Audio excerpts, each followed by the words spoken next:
10, 9, 8, 7, 6, 5, 4, 3, 2. Thank you, Strange Guy, for the countdown. And hello, everyone, and welcome to this Kerbal Space Program commentary video, in which we'll be sending the Cygnus transport vehicle to Minmus. So the rocket has cleared the tower, so I guess we'll talk about the launch, and the rocket. So the first stage of this rocket has got 4 vector engines and I think 4 Kerbidyne engines. I think that's what they're called. There go the side boosters there. The side boosters have got 4 vector engines in each booster. And as we accelerate ourselves to 20 kilometers using up half of our fuel, we can talk about how to launch a rocket. So we're doing this crazy gravity turn, I guess. I say crazy because look at the flames around them fairings at 29,000 meters, which is just insane. And we are approaching orbital velocity very quickly. So I guess what we can do now, the first stage has already run out of fuel, and then we can fire up the 5 I think skiff engines, I think that's what we're called in the Making History DLC, of the second stage, and we have accelerated ourselves until our apoapsis is there. Apoapsis height is now 82 kilometers, so I guess we can now time up ourselves up to there, and we can watch the fairings deploy. There we go. The fairings have now deployed, and there's the Cygnus craft itself, and there goes the solar panels. Well, there goes one of the solar panels, I guess, so we'll have to extend the other solar panel. So just on the right there's some information about the Cygnus craft itself. I mean, if you just look at it, 10,000 meters per second of delta V is insane for a vehicle of this mass, and 12 nuclear engines as well. And it's actually closer to 9,500 as we perform our periapsis raising maneuver.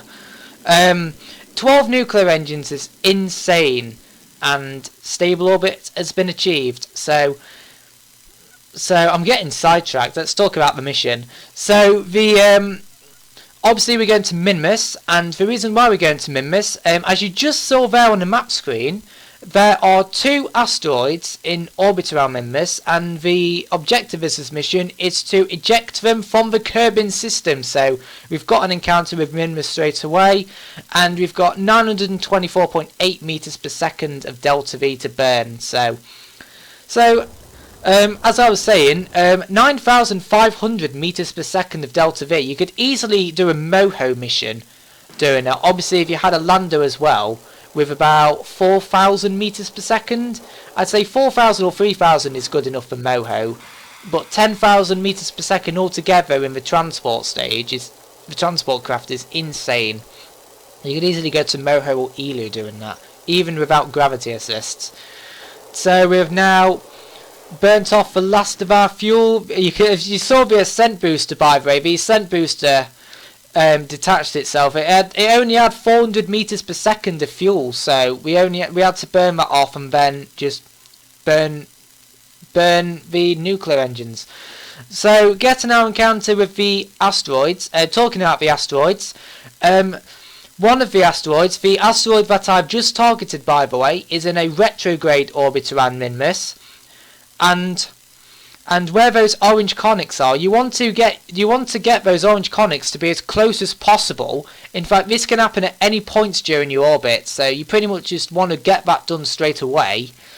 And then I guess we can go ahead and perform that this maneuver here, which is just to correct our trajectory to the asteroid.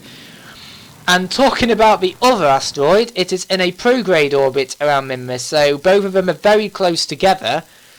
At times, the closest they can approach together is 25 kilometers, which is insane. So yes, now we do have to do this fine-tuning burn. Just talking about maneuver note again, we do have to do this fine-tuning burn just to get our encounter with the asteroid as close as possible. We got it to 400 meters. Now, just on a side note, because both of these asteroids are orbiting on the very edge of Minmus' sphere of influence, you have to be very careful with time warp. So as you'll see there, where it says Minmus encounter that I just right clicked there, where you don't want to be too time warp happy as soon as you enter the sphere of influence of Minmus, because otherwise you'll just whiz past the asteroid and you'll just miss it entirely. So there we go, we've just got inside Minmus's sphere of influence and we're already pointing retrograde towards the target. So yes, so what I did here, because the nuclear engines were slowing us down too much, I slowed myself down to 100 meters per second and then waited until that T minus, where that insect 1 is, it says T minus 11 seconds, waited until about 10 seconds and then burnt off the rest of the fuel until it reached 0 meters per second, and then you can watch that periapsis, that blue line there, and it's just gradually turning into a circle, and there we go. We've got we are now in orbit around Minmus, so what we can do now, we're 400 meters away, point ourselves towards the target, and burn. I did 2.5 meters per second here, so we get a slow encounter, and we can deploy the claw there. So what we can do now, burn ourselves retrograde, and I guess now we can talk about the craft itself. So the Cygnus craft, by the way, the reason why it's called Cygnus, A, because it's a large craft, and also because it is the Latin word for the swan. The swan is quite a large bird, so hence the large solar panels. And it's a constellation as well. So there was a prototype of this craft, and that was another asteroid removal mission. And that one also got rid of 2 asteroids, but both of them were in Kerbin orbit. So well, in a almost relatively low Kerbin orbit. They're about 2. I think one of them was 2 million meters, and that was in a near 45-degree orbit. As I did a terrible job here with docking with the asteroid, so we just tried again. And there we go, docking with the asteroid.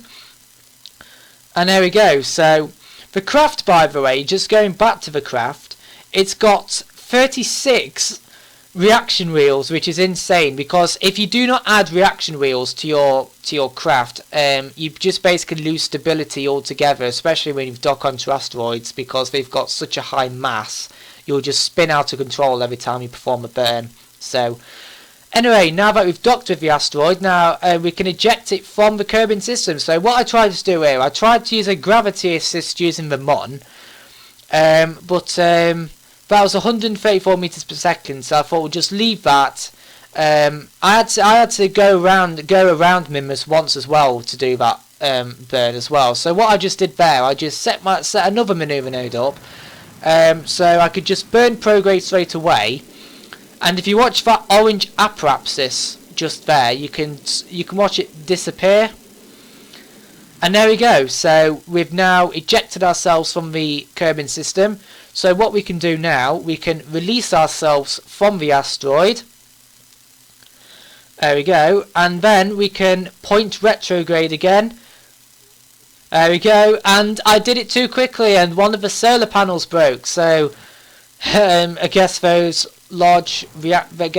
large number of reaction wheels were worth it. So, but oh well, at least we've still got power. We've still got constant power anyway. No RTGs needed, by the way. I do not have infinite electricity turned on, which is why we didn't lose any electric power during this mission. I do not have any thermoelectric generators in this mission, so we just had those 2 large solar panels. So anyway, encountering the second asteroid, only 2 meters per second. So we'll just perform that burn there. Now I tried to get the encounter as close as possible, like below one kilometer, but unfortunately I only got it to like 2 kilometers, which is the closest I could get.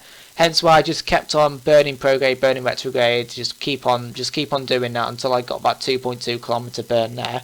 So now that we've done that, what I tried to do is tried to set up another maneuver node to try and get our encounter closer, but it didn't work. So we just got to 1.9, which is not much at all. So what I just did, just left it as it was, and we can just whiz past the asteroid, and then, well, we can time up to our encounter. So as you can see, where it says inclination on the top right, it says 179.93 degrees. That's because we're in a retrograde orbit around Minmus, and as we just performed that burn there to get our encounter with the asteroid, our inclination is now 0.06 degrees, and that's because we are pretty much on an equatorial orbit. And as we burned towards the target, our inclination started to increase, but that's not really, doesn't matter during this mission. So I got a bit time up happy during this bit, almost collided with the asteroid, which would have been catastrophic, burned retrograde and burning prograde, and burning towards the target, and here we are, grabbing onto the asteroid. Wait for it, and there we go. Anyway, so performing the final act of this mission then, we'll just remove that asteroid. Now what I did here, this one I used a Mun gravity assist for. Yeah, just got ourselves an encounter with the Mun. So what I did there, I got a phone call, by the way, which is why there was that big skip as well. By the way, what I did, I got rid of that maneuver node. I had the phone call, got rid of that maneuver node, and placed another maneuver node down where my current orbit was. It changed from 5 days to 4 hours. So all we had to do was burn prograde. It's a 220 meters per second burn, but to be honest, during this mission we only use. Oh, there it goes. If you just saw that tank, by the way, that was the tanks. I mean, it's not got asparagus staging, so it's just drop off tanks, and one of the tanks you just saw there just dropped off. So there we go. So anyway, the final act of this mission is to eject the asteroid, and we've just got our close encounter with the Mun there. We see that red line just to check if it was on a heliocentric orbit around Kerbal, which is the sun. We can leave Minmus, and we have to say goodbye to the asteroid, so we can just release that asteroid now. And there we go. And I guess now we need to say goodbye to this craft. I mean, burning it up in Kerbin's atmosphere would have destroyed it regardless. So, but even crashing it into the Mun would have still destroyed it. So that's what we're gonna do. We can't just leave it in a heliocentric orbit, can we? Accidentally burn prograde, and we'll burn retrograde. And there we go. We're now on a collision course with the Mun. So we'll just time up there. We say goodbye to the asteroid, and time warp to the Mun, I guess. So look at that beautiful blue marble there, that blue and green marble, I guess we should call it, and white as well, because it's got ice on it as its poles. And there we go. So we've now encountered the Mun, and we're going to crash into its surface any second. And so there we go, and the craft started spinning out of control. Not really, I'd spun the craft. And there we go, so... oh, sorry. It's just crashed into the surface there, so...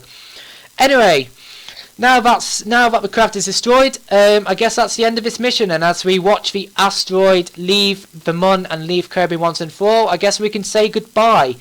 And thank you very much for watching. How do you organise a space party, you planet? Oh god.